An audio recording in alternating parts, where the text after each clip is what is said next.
Hello வணக்கம். இன்றைக்கி நம்ம சேனலில் என்ன பார்க்க போகிறோன்னா, எண்ணெய் கத்திரிக்காய் எப்படி சூப்பராக செய்யலாம் அப்படிங்கிறது தான் பார்க்க போகிறோம். இதுக்கு நான் ஒரு தக்காளி கட் பண்ணி வச்சுருக்கேன், ஒரு வெங்காயம் கட் பண்ணி வச்சுருக்கேன். கத்திரிக்காயை இந்த அளவுக்கு நல்லா நீளமாக கட் பண்ணி வச்சுக்கணும். நீங்கள் சின்ன சின்னதாக கட் பண்ணாலும் பரவாயில்ல. நான் இது கூட கொஞ்சம் பரங்கிக்காய் தான் சேர்த்துருக்கேன். பரங்கிக்காய் வந்து கத்திரிக்காய் கூட சேர்த்து செஞ்சோன்னா டேஸ்ட்டு நல்லாயிருக்கும்.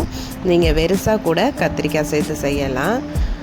வேணும்னா பரங்கிக்காய் கூட சேர்த்து செய்யலாம். அடுப்பில் வானல் சூடானதும் அதில் கொஞ்சமாக எண்ணெய் விட்டு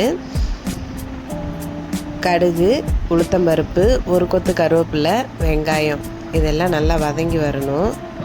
எண்ணெய் நீங்கள் கொஞ்சம் அதிகமாகவே ஊற்றிக்கலாம். இது எண்ணெய் கத்திரிக்காய்ங்கிறனால கொஞ்சம் எண்ணெய் இருந்தால் தான் நல்லாயிருக்கும். வெங்காயம் நல்லா வதங்கினதுக்கப்புறம் தக்காளி சேர்த்துக்கலாம். இப்போ கத்திரிக்காயை இது கூட நம்ம போட்டு வதக்கிக்கணும்.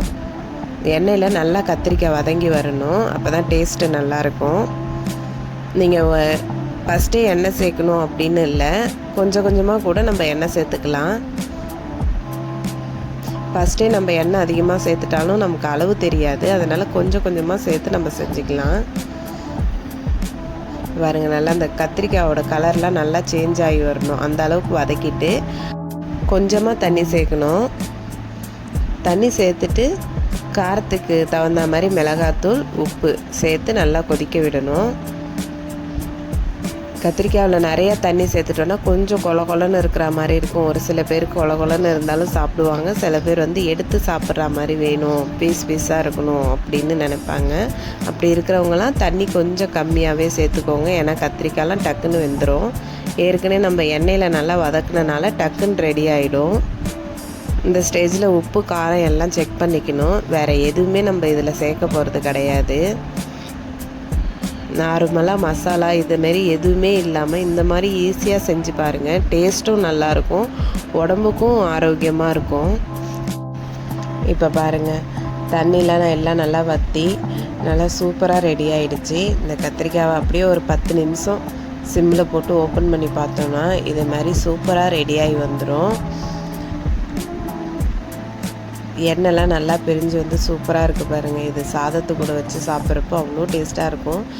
சாம்பார், ரசம், மோர் குழம்பு இதுமாரி எல்லாத்துக்குமே இந்த கத்திரிக்காவை நம்ம சேர்த்து சாப்பிட்டோன்னா அவ்வளோ டேஸ்ட்டாக இருக்கும். அவ்வளோதான் ஃப்ரெண்ட்ஸ், நீங்களும் உங்கள் வீட்டில் செஞ்சு பாருங்கள். வீடியோ பிடிச்சிருந்ததுன்னா லைக் பண்ணுங்கள், ஷேர் பண்ணுங்கள். மறக்காமல் நம்ம சேனலை சப்ஸ்கிரைப் பண்ணுங்கள். நிறைய பேர் வீடியோ பார்க்குறீங்க, ஆனால் சப்ஸ்கிரைப் பண்ண மாட்டேறீங்க. இது மாதிரி டெய்லி ஒரு வீடியோஸ் நம்ம சேனலில் வரும், சப்போர்ட் பண்ணுங்கள். நீங்கள் பரங்கிக்காய் வேணான்னா இதே மெத்தடில் வெறும் கத்திரிக்காய் மட்டும் போட்டு வேணாலும் செஞ்சு பாருங்கள், சூப்பராக இருக்கும். இன்னொரு வீடியோவில் பார்க்கலாம். அவ்வளோதான் ஃப்ரெண்ட்ஸ், தேங்க்யூ.